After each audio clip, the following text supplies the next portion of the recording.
and you just want to be sprinkling them in about coaching all of the time, because you can't just kind of show up and think you're going to do, like I said, what I used to do is do just 1 or 2 coaching opportunity posts per month, and think that people are going to know that they can join you as a coach, because people don't always understand what coaching is, and they don't understand what it's done for you. And you have to kind of just literally just keep talking about it. Just like you talk about your challenge groups and you show up every day and show a video of your workout, if you're wanting to build a team, you have to be showing the lifestyle of coaching and the opportunity, and alluding to the fact that they can join you as well. And then you also need to be those hard call to action. So I recommend, like, if we have our team coaching sneak peek, or what I'm going to challenge you guys all to do is host your own sneak peek. Kelly's going to be sharing a new strategy she has next week. We have the apprenticeship now, which we're going to be doing each month, maybe not in December, but every other month. We have coach info sessions. My team and I now, my Emeralds and I are teaming up and doing some on Instagram, but you can team up and do your own sneak peek too. And so before that sneak peek, don't have a sneak peek and then not invite to it. Like, you don't want to do all the work to actually do your video and do the sneak peek and then not invite. So you want to be inviting in your stories and main feed, I would say at least 3, if not 5 or even 7 times in the week leading up to your sneak peek. And I know you're going to be like, oh my gosh, I feel like sometimes I'm even like, oh my gosh, I feel like I'm just like hammering this in. But people don't see every single one of your posts. Like, even if you have like 100 people watching your stories, that's not actually 100 people. It's probably 200 that come in and out, you know? So people don't always read your caption. They don't always watch your video. Try different ways to show your stories. Like, I think I'm going to do my goal is to do an Instagram, an IGTV with my coaching story. I also share my posts like yesterday. Also know that when you post a coaching opportunity post, it's not going to get as many likes. And that's just normal. Okay. Like, I posted mine yesterday and I was like, oh man, this is like not doing so well. But it's fine. It's fine. I've said to myself, I'm sharing. I also was a little bit insecure about it because I didn't, like I said, I'm always about telling the story, and I decided to just go with more of like high level with this post. And that was just me just seeing what would happen. But I honestly had, I think 4 or 5 people join my coach sneak peek after I did this post yesterday that had the lowest amount of likes that I think I have gotten in a long time. So it's not like you can't just do your post for likes. You need to do your posts to show your lifestyle.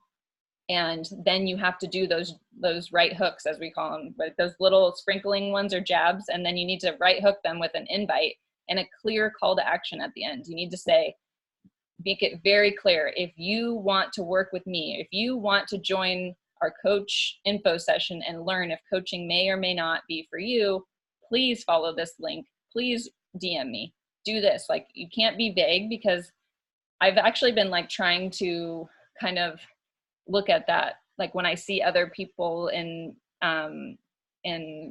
direct sales, or like, I've been trying to kind of analyze other people's posts to see, like, if I was an outsider, as an outsider, do I understand what they're asking me to do here? And then I try to look at my own posts for the same way and try to make it really clear, because people don't read a lot of things. That's another reason why you have to keep inviting over and over again. So my next tip is to not prejudge people's decision to coach. This is huge, and I've shared my story many times about my coach, Shelly, who was in my challenge groups for over a year. She had lost 25 pounds. She shared all the time, and I never invited her to coaching because she didn't drink Shakeology. And I thought, if she doesn't drink Shakeology, she's not going to want to be a coach. That was like a huge mistake. Huge mistake. Luckily, she came to me, but you have to invite every one of your challengers, even the people that never post in the app, even the people that don't want to buy Shakeology, every one of them. You just need to invite them to coaching or the info session. You just need to say, have you ever thought about this? And it just plants a seed, because most of the times when you invite, it will be a no, or it'll be ignored. But it plants the seed, and I can't tell you how many coaches I'm now getting who want to join. They're like, okay, I'm ready now, or I want to hear more. I just had someone email me yesterday. Okay, I'm ready to talk about coaching. I invite them 6 months ago, a year ago. And I honestly, the way that I do it is I write down, I have an Excel spreadsheet. I'm all about the spreadsheets. I write down all of their names with some notes, and I have a column for every month of the year. And I sum it at the top because I like to know how many I invited. And I got this from Melanie Mitro. And I put a a 1 in their column every time I invite them. And I try to invite everyone every few months until I get a hard no. If I get like a definitely no, or like, I don't live in this country, whatever, I'll gray them out. But I just go back and invite them again, and invite them again, invite them again, invite them to the apprenticeship, invite them to this. We did this coach apprenticeship this month, and I sent out a newsletter to all my people on my contact list saying, try out being a coach for a week. And I think I had like 13 people in the apprenticeship, and I was thinking I might get, I don't know, several of them were people I had invited before that were like, okay, now I'm ready to learn about coaching through your apprenticeship. But you really have to plant the seed by doing the original invite. So don't prejudge whether someone's going to be good or bad. And this is what talked about on the wake up call too. It's like, you can't, a good coach, I've had coaches join my team who have 5,000 followers. And I'm like, yes, they're going to be so good. Never did one post, never did anything. She's still a coach, but she hasn't canceled her account. I'm like, I thought that girl for sure. She was already sharing her workout. She was doing everything. I was like, she's going to be a great coach. No, not a great coach. Doesn't do it. She's not even a coach at all.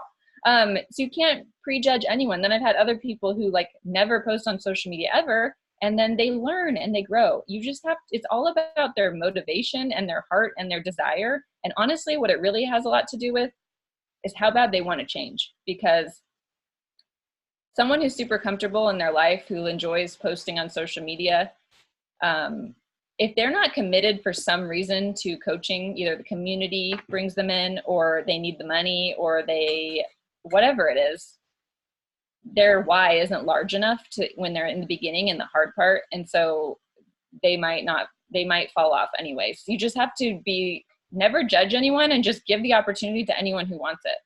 Or not anyone who wants it, anyone. Just give it to anyone. But I like to do quality over quantity. So at this point, my quantity is higher because I have more people in my challenge groups. I have more people I'm talking to on social media. I do about 30 to 50 coach invites a month. This is like from when I used to invite like 2 to 3 or 5 a month. So this is a big increase, but at the same time, I'm not like spamming 200 people in a week and saying, do you want to coach? Do you want to coach, with a generic message? I really try to, for coaching in particular, challenge groups, I sometimes send a more generic message, but for coaching invites, I really send like a more personal thing. I will compliment them, always use their name. I always get to know them and like come from more of a genuine place. Because I think it's a big decision, and you want people to know that you care about them. I already mentioned that I track the invites. But I think that's been really big, is because also when I'm like, who do I need to invite this month? I'll go back to my spreadsheet and be like, okay, I can invite them again. This is another thing that was on the wake up call, but that I have learned, and I think is super important, is be interested, not interesting. And I hear this from some coaches. They're like, I'm not that interesting. I just don't have that much to, like, I'm not that interesting. Like, why would someone want to follow me? Because my life's kind of boring. But it's not really about being interesting. I know that social media, like, you are going to, like, really interesting people obviously have more followers. But it's really about you being interested in these people and who they are as a person. And that is the most important thing. So once you get to the point of like, oh, I am kind of interested in coaching, or you're inviting them to coaching, you want to get to know them and find out their pain points. Like, why do they want to join? Don't just blurt out like, here's all the information about coaching. Here's why I love it. I think you'll love it too. You have to say, like, figure out what about them. What do they need? Do they need the community? Are they lonely? Are they a stay-at-home mom who like has 4 kids and it's so hard to get out of the house that they need this just like the way I do? Or are they someone who literally hates their job and they will do anything to get out of it? Or are they someone who needs their own accountability? And in these conversations, you're also going to be able to like find out what their objections are, and you'll be able to address them in the conversation. And these conversations like take time. There's not something that's going to be, you can't rush them. And this is something that I still do. I do find myself rushing them at times because I'm like, oh, just get them into the sneak peek. But really try to develop that relationship. And once you do get them into a sneak peek, then keep the conversation going. Ask them what they're, what stood out to them about, or what interests them most about what they've seen in the group. And that's where you're going to get to know, like, because some people will ask me, like, well, can you break down the cost for me, like exactly how much I'm going to spend in a year? And other people could care less about that. So it's like, you can't just overwhelm them with a ton of information and be like, this is how much it costs. This is what this is what you're going to get. Because that might not even be important to them. So you just have to figure out what's important to them and then work with them, and so that they feel like they're not totally overwhelmed when they're going into this. Because the worst thing that can happen is you overwhelm them so much in the process that they don't even want to join at all. And like I said, it might take months or years for someone to join you, which I know can sound like super overwhelming. Like, I'll talk to a woman who's 2 months pregnant and she'll be like, I actually really am interested in coaching when I have this baby. And I'm like, oh, that's so long from now. But it's crazy how fast time goes, you guys. Like, people have the babies and all of a sudden they're here joining my group and then they're a coach. Like, it takes time, but it's just like consistency. The last tip is another thing I learned from that mentor, Bob Heilig, which is don't make yourself the expert. Show them our business is simple. This is super important. This is again why you want it to be about them, not about the facts, because you want someone to think, I can do this too. And that's why I think the apprenticeship was really successful. You want people to think, okay, I can do this. Like, if you start a conversation and you're making yourself the expert by telling them all these facts and answers, and like you're just positioning yourself as this expert. And this goes even, I think it's kind of hard in our network marketing business compared to other network marketing businesses, because people do see us as like this fitness expert. Even with that though, you have to be like, we have these world-class trainers who are the experts. I'm not the expert. I just get to support people through it. So like, almost like our programs are like a third-party tool that we get to share with people, showing them like, I'm just like anyone else. I just enjoy our products and I get to share them with other people. So try not to overcomplicate it when you're talking to people. You just want them to be able to see themselves doing it too. So your job is to do the invite, get to know them, and then you want to invite them to this, what Bob calls a third-party tool. So meaning we have this 10-minute Vimeo video that explains coaching. I like it. It's not my favorite. I think it's okay. I would like to make my own, but that's actually defeats the purpose. It's supposed to be a third-party tool, right? Or a sneak peek. And even if you're in the sneak peek, it's still considered like a third-party tool, because it's you in a group and they could see, okay, like I could add people to this sneak peek if I was a coach. And then just make sure that you're following up with them. But your job to invite them and to follow up, but it's their job to consume the actual third-party tool. You can't do that for them. The tool is the one that educates and informs them, and you're just the one who's inviting, getting to know them, and supporting them. So you basically want them to be like, okay, well, if I became a coach, like I could run these challenge groups, but I wouldn't have to make up the programs. My coach would help me do the challenge groups. And then if I want to invite people to coaching, I could just put them in the sneak peek. So it doesn't seem as complicated as like, oh my gosh, I'd have to like create a workout, and then I'd have to host my own group. And then, you just want to make it as simple as possible. And also you want to tell them that we have systems in place. I think using the word systems a lot is like, we have systems that will allow you to be successful is another key. Does anyone have questions on this section? I'm only going to briefly go into the getting started right, because I have a lot of that actually already created in the Google Drive. So I'm just going to show you guys where it is really.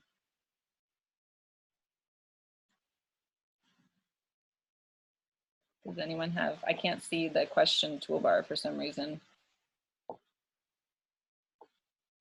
No? Just way too much information. No questions on the chat bar, so that was good. All right, so helping coaches get started right goes back to that same thing I was just saying, where you want to make it really simple. One of the mistakes that I made early on, and well, actually I've made both mistakes. I'm a go-getter. I had no guidance when I started this business. Besides, I got thrown into a training Facebook page. My coach, Allison, quit. It was under Kelly. And she was brand new too. And so I was a little overwhelmed, but I just kind of like started doing things I just did everything. I just learned as I went. And I've actually realized that most people There's some people that do that, but a lot of people that don't. So it's kind of a balance between keeping it simple, giving them information, and kind of giving them small tasks and checking in with them. Because when I first started, I assumed any coach I brought on was just going to be like me and just like go and explore everything and figure it all out and not be overwhelmed. But that was wrong. So you just want to make it as simple as possible. If you there's two different kinds of coaches. So if someone comes on and they already are familiar with Beachbody, you're going to treat them differently than someone who's brand new to Beachbody. And I mean, the majority of coaches, especially in the early days, are probably going to be people who are familiar with Beachbody.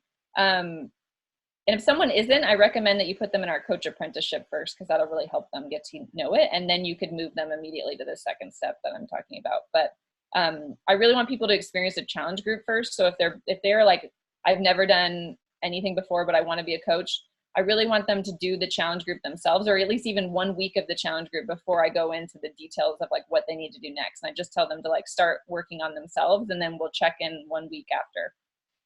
But if they already say that if someone who's a challenger, they just got amazing results with 21 Day Fix, and they're like, I'm in. I have a simple email. It's in the Google Drive. Let me see if I can. You can still see this, right? So under Fit and Balance Tribe, Coach Resources, Leadership, and Team Building, you can see my new working coach welcome. And you're gonna obviously can change this for yourself. But basically what I do in this first one is just tell them that I'm really excited for them. And then I say, you're going to be in your own challenge group, or you're going to be in my challenge group first. And I just want you to focus on your own journey. And then whoever you start you'll be their coach, and you'll be in my challenge group. I also usually edit this to say the next challenge group starts on this date, so they know if they want to invite to it. And then I tell them that I added them to our team Facebook page. I have a personally sponsored page, so actually I have both in there. But I tell them I added them, but I also include the link so that they can get there, because I think it's also very confusing in the early days. There's so many team pages, and it can be confusing. So then I also have this questionnaire that I have them fill out, and that's it. And so once they fill out the questionnaire is when I follow up. And I have my phone number. And then I also put PS, this is how you sign up people, because sometimes people have people already that they want. So my questionnaire just has like basic information about them. And also it has, I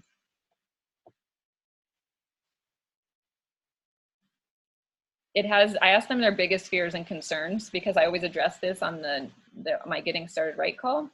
And then I want to know what excites them, some of their hobbies and passions. You want to know this because you want to be able to tell them that that's what they're going to share on their social media.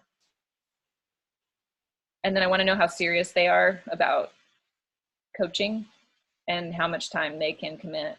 And short-term, not everyone always fills out the short-term, long-term income, but these are things I added at the bottom because I read this book called Captivate, which I highly recommend. And it talks about different personality types. And like I said, I've realized that obviously I'm one way, but other people are different ways. And by having people check off these things about what describes them, it helps me understand what I need to help them with. So if they don't write, I have a high level of confidence, which actually not a lot of people do check that one. But it helps me kind of just like approach how I'm going to mentor them. To be honest, I'm not as good at tailoring this as I really should be. I should be going back and like looking at these when I want to know how to mentor them. But I think it does help. There's obviously you could do this however you want. But once they fill out the form, that's when I will follow up and set up a Getting Started Right call.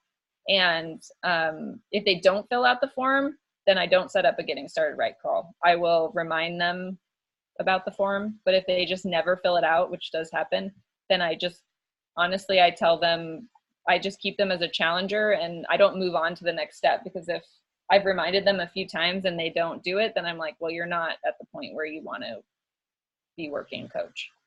That doesn't happen that often, but it does happen. What book was that, so, Nicole? Yeah. Captivate, where you got those. What?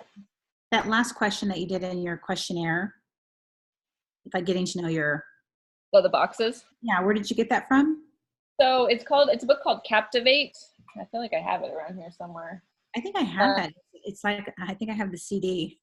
Or it's the, about, yeah, and it helps you it talks about just engage, it's written by this super introverted, really smart woman who's super analytical that writes a book about how to interact with people based on science. And so one of them is like being a leader and how everyone has different personalities. And so this helps me figure out if people, you know, if they get overwhelmed easily, or if they really enjoy routine, if, you know, it can help me decide how soon to engage them in the business activity tracker. Because I find some people are super overwhelmed by the business activity tracker, and other people find so much comfort in it because it gives them a guide. Yeah. So like these questions can help you figure that out. Unfortunately, Wufoo only allows 10 questions, so I actually would have liked to have this like set up so it's not all in one, but I don't have room. So this is something that I've tweaked over time. So you should use what I've used for now and tweak it as you go. And just don't, like, when you have a call someone that comes on, if you don't know where to start, just start here, because you're going to figure it out as you go. And that's what I've done too, is like, I remember being like, don't let the fear of getting a new coach and not being able to serve them correctly stop you from even recruiting. And then also in the same document or the same folder is the getting started right call. I recently made this because now my coaches are starting to have coaches and coaches under them. So I wanted to be able to have something to duplicate. But these are my notes on the getting started right call. And I kind of do, I mean, obviously the call is going to go a little bit different depending on the person and where they're at and all of that. So like, it really, the call can go in different directions, right? But what you really want to do in this call, because we have that new coach training and we have the new coach call, which goes over more details. This one is really about you getting to know them and then instilling that belief in them that they can do it. And I also like to share with them some of my like vision and my personality and get to know them in this call too. But one of the things I recently started doing was asking people why they signed up as a coach and what they've, this third one. One of my first questions is, what do you like about the program you're doing? Because then they tell me and I say, oh, great, that's perfect. That's exactly like what you're going to write in your coming out post for your first post on social media, is basically what you just told me. So that makes it easy for them. They're like, oh, okay, I do have a story to tell. I don't have time. I'm not going to go into all of this. If you guys can go into it when you go into the document and look at it, and feel free to ask questions. But I really think it's important. The main things that I think are important that I've really noticed a change in like my success with the coaches coming on, because like I said in the beginning of the year, I wasn't as good at this process and I didn't have as good of a process in place. And I had one coach, for example, who came on and this is another girl who had a lot of followers. She said she wanted to grow the business. She said she wanted to grow this like huge, she wanted, to be my partner and do this together. And I was so excited about her. And then I totally overwhelmed her. We were doing like a training and I threw her in it. I threw her in the new coach training. I gave her like so much information and then she quit because she was like, no, I can't do this. Even though I assumed because she already was savvy in social media that she would just magically be savvy in this, but it wasn't the case. So I've learned as I went, and I wish I could do a do-over with her and show her these things, but she wasn't meant to be on my team, so it's fine. She even returned the challenge pack. That never happens. So the most important things I think now are just to go over this stuff on here and give them their first tasks. And it's very important to help them, like, tell them to make the list of 20 people and to do their first social media post and to not overthink it, and help them kind of give them some verbiage for inviting so that they feel confident in actually inviting. And then I start scheduling a follow-up call for the exact same time the next week. And I do like a 15-minute check-in and I say, okay, so I'll even tell them like your social media post should, like, it'd be a good idea to do it on Sunday night. If we're meeting on Friday, I'll say, why don't you do it on Sunday night or Monday night? And I found that people just really need the direction. Like, I think I was so afraid of micromanaging and telling people what to do, but I'm realizing that people, when they first come on, are like, they don't know what to do. There's so much information. And I know we think it's so easy and we're like, oh, it's so easy. Just go do these things. They're like, I don't know what to do. So just give them the task and say, this is what I want you to do. On Monday night, I want you to do this post. You can send it to me and I will look at it. And then you can post it and I'll like, let me know when you post it so I can support you. And I found that when I do that and I give them that, they do it. Whereas if I say, okay, good luck, sometimes they just never post anything and they just quit because they just feel so overwhelmed. They don't know what to do. So I've also had the case where I told someone, this girl, she was like totally, she doesn't do anything on social media. So I said, you know, why don't you just work on just doing one social media post, not even related to coaching or anything. Just do that. And then when we went to check in, she hadn't even done that. So I said, you know what, let's like reschedule because, you know, you only have so much time. You can't waste it on people who aren't going to even take the basic action steps.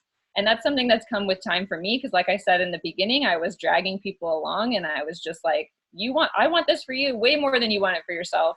And I see that you can do it. So let's do this. But, you can't do it. So someone have a question?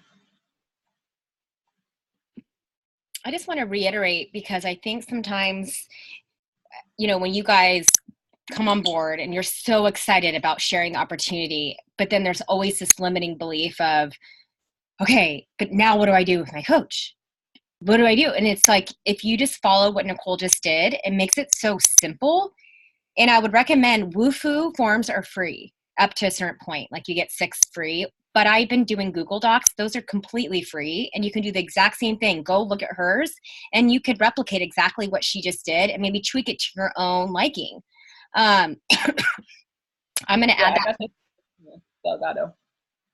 Yeah. And I'm going to add that because then you aren't just going to set up a starting right call and not know anything about this person, right? Like you need to know, what do you love about it? What are your fears? Because in that way, when you set up that new coach call the next week, you can actually go over that and be like, okay, so posting on social media is a fear of yours. Okay, I'm going to actually tell you it was for me too, and go over how you've overcome it because you knew that your story mattered. And it was actually such a great way to inspire and empower other women that are in your shoes. And you've been able to help hundreds of people. You have, like Nicole said, you have to know your journey and your story in order to talk about it and share it confidently.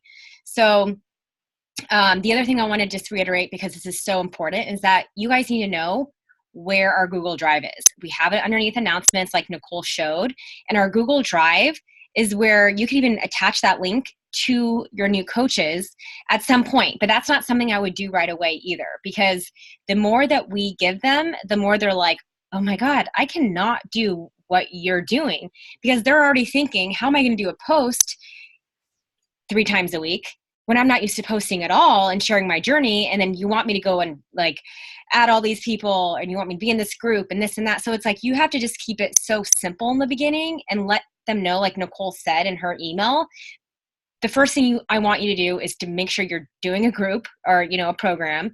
You take your before photos, and I want you to focus on your own journey, because how easy is that? Focus on your own journey. They fall in love with it. They're liking it. They're ready to go. And then you can always gauge where that person's at. It's like what Nicole said. You just, depending if that person's been in your group for a year and they know exactly kind of what you do as a coach, then you can guide them and push them a little bit further, right?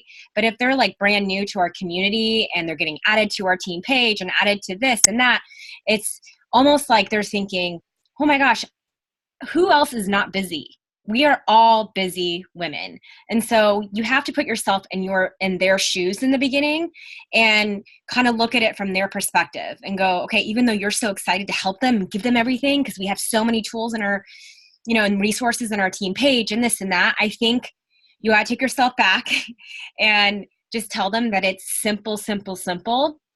And this is a system that Nicole has done and it's working. So use it. And know that we, you know, plug them into our team page, plug them into the trainings that we have. And that's going to take the pressure off of you guys, you know, from feeling like you need to be the expert, because you don't need to be the expert. None of us are experts. You know, we are just women who are on our own journey together and we're having fun and we want to help others. It's simple, but I think sometimes we overcomplicate it. So I love it, Nicole. I think that there's a reason why you brought on not just coaches, but they've been able to hit Success Club right away, that they've been able to, go up and hit Emerald. And, success leaves clues, you guys. And that's why we really wanted Nicole to do this, this call. Even if you only have like 2 coaches on your team, or maybe you have 6 or 7 and they're all discount coaches and you're like, well, what do I do with them? I can't be managing them if they just want the discount. Just don't worry about that. Okay. Like I have so many discount coaches too. I always ask them, do you want to be added to the team page? Because it's a great community. It helps them stay, plugged in. And I let them know, like, I would love for you at any point to move from a discount to a hobby or even a business coach. And I want to let you know that, like, I'm here for you. Our team is. So if you ever want to, take that next step, just know that you're not stuck as a discount coach. Because I think sometimes they're like, yeah, sign me up as the discount coach, because you send them that visual.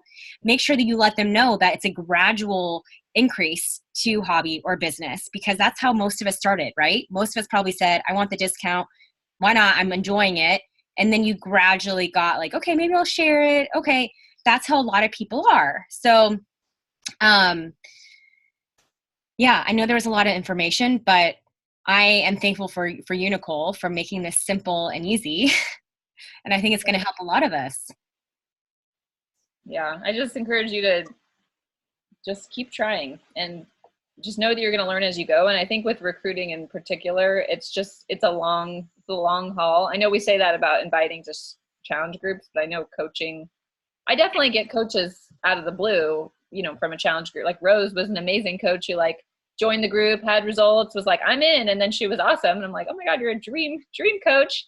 But not everyone's like that. Like it takes people more time, it really, it's just like the journey of inviting them over and over, developing the relationship, addressing their objections in your posts. That's another tip that I probably could have written a list of 20, but just learning, like I said, investing in your own. If you want to be a leader, investing in the leadership training, like move on from the basics if you're here and go on to the next level. If you still feel like you need the basics, then go back to those and just save this call for later. But just know where you're at and don't be afraid to sprinkle in the coaching, even if you're still working on the basics yourself. That's important too, is like what you're sprinkling now and inviting now is going to pay off later. So if you wait 2 years until you've mastered getting people into your challenge group to start inviting the coaching, then you're not going to get coaches for, it's going to take time. Absolutely. Yeah. Good job, Nicole. Thanks. So I think everyone's assignment should go back to what Nicole said in the very beginning, which was you need to know your coaching story. Like you need to write it down and you need to know what coaching has done for you and the dreams that you have for yourself with it. Because I think sometimes we could look at other coaches or even like myself or Nicole, and we're in different situations than a lot of other people, right? Like I'm strictly talking to really not young, moms with really young kids that are juggling a lot. Like that just is who I bring in, right? So you need to make sure that you are talking to your market, to your people. And when I get objections, you guys, from people like, oh, it just seems like you're, like, I don't know how you do it with managing 3 kids. And, I try to make it and turn it into a positive thing. Like even like Nicole said for herself, like it's an outlet. I love being a mom, but I need something for me. That's a huge thing for me. And I know there's a lot of other women out there who are like, I want something for me too. Like I love being a mom, but I need an outlet. And this has allowed me to work from home and earn an income and still be the mom I want to be, but also have time for myself and an outlet. So I really try to hound that in. So before you start like making the new coach, like woohoo form and all that, like what I would do first is make sure that you know how to sprinkle coaching. Make sure you know your story and write down like 10 to 20 things. That way you know how to talk about coaching. And even if it was just paying for a dinner for date night, like that's pretty cool, right? Like before you weren't able to bring anything in, and now you get to do this. And that will help you. That will help bring other people in. And like Nicole said from last night, like she knew that post wasn't going to be like, oh my God, everyone's going to love it. But she knew she needed to connect to 2 or 3 people that maybe feel the way that she does. Right. So that's all you need, you guys. You got to look at it like here's my market. And if I can just impact like this amount of people on this post, that's all that matters. Don't worry about how many likes, how many comments, because you need to get your story across. Yeah. And that's what I think a real mistake I've made is like downplaying, I don't know, making it seem like really, you want to make it seem like they can do it, but at the same time, you don't want it to be, you don't want to make it seem like it's just so easy and that you don't need to spend any time on coaching, because then they'll become a coach and realize they do need to spend some time on it and not want to do it.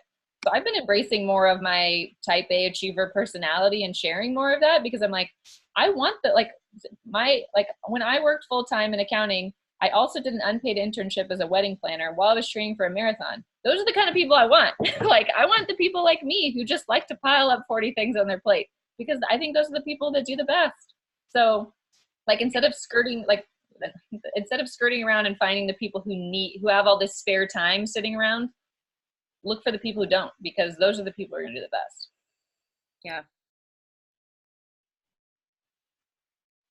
Does anyone else have any questions or anything you want to add before we head off? I know it's past 1 now. Yeah. We probably made it so long that no one will watch it, but the replay. Well, the replay got cut because I have it. It's recording, but I got cut off and I couldn't log back in for like 5 minutes. So I did a recording for like 10 minutes and then the last 40 minutes. So still important, the part that I got. Yeah, we'll just do both and then play both parts. Yeah. All right. Thanks, Nicole. All right, are we gonna take a picture? Yeah. I'm like, okay, I guess we're done. We're just like looking at each other. All my laundry. It's folded though. Let me block it. Yay. Awesome. All right. Thanks, That guys. was great. Thanks, Nicole. You're welcome. You got this. You all can do it. Yes, Nicole. It was helpful. Thank you. Bye. Bye.